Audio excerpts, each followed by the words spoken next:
श्री स्वामी समर्थ. ओम नमो आदेश. जय महाकाली सर्वांना. गुरुचरित्रातील 32वा अध्याय हा अतिशय महत्वाचा आणि तेवढाच पॉवरफुल असा हा अध्याय आहे.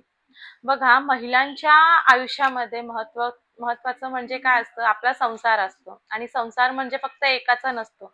नवरा बायको असाल तर ते दोघांचा मिळून संसार होतो.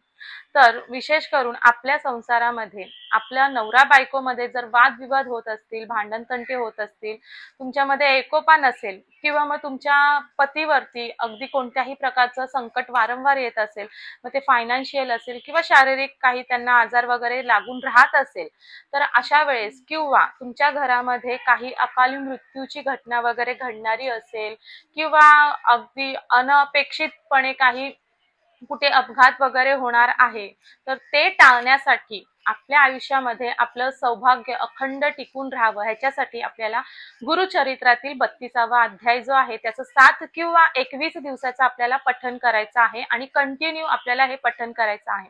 आता हे आपल्याला गुरुचरित्राचा 32वा अध्याय जो आहे हे पठण करत असताना आपल्याला काही नियमांचं पालन करायचं आहे.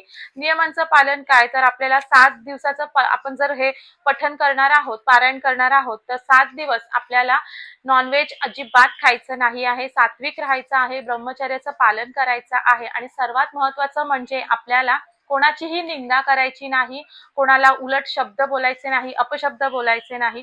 तुम्हाला जेवढं शक्य होईल तेवढं तुम्हाला मौन धारण करायचं आहे.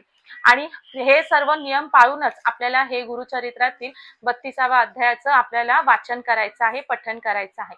नक्कीच प्रत्येक महिलेने हे गुरुचरित्राचं 32वा अध्यायाचं पठण करा. नक्कीच तुमच्या आयुष्यामध्ये तुमचं अखंड सौभाग्य जे आहे ते टिकून राहील. त्याचबरोबर तुमच्या पतीवर येणारं जे संकट आहे ते देखील पूर्णपणे नष्ट होईल आणि श्री दत्तगुरुराया तुमच्या पाठीशी सदैव उभे राहतील.